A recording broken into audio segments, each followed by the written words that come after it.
আসসালামু আলাইকুম রহমতুল্লাহ ওবরাকাতু। ওয়ালাইকুম আসসালাম ও রহমতুল্লাহি ওবরাকাতু। সম্মানীয় দর্শক, আপনি কি জানেন আল্লাহ পাক রব্বুল আলমিন এমন একটা কলেমা আছে যে কলেমাটাকে আল্লাহ পাক রব্বুল আলমিন বড় পছন্দ করেন, কিন্তু সেই কলেমাটা জবানে বলতে বড় সহজ, বড় আসান। আল্লাহর নবী সাল্লাল্লাহু আলাইহি সাল্লাম বলেন, কালিমাতানে হাবিবাতানে ইলার রহমান খফিফাতানে আলাল লিসান সাকিলাতানে ফিল মিজান সুবহানাল্লাহি ওয়া বিহামদিহি সুবহানাল্লাহিল আযীম।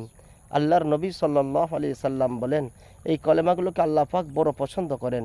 এই কলেমাগুলো জবানে বলতে বড় সহজ, বড় আসান, কিন্তু এই কলেমাগুলো কাল কিয়ামতের ময়দানে মিজানের পাল্লায় অনেক অনেক ভারী হয়ে যাবে।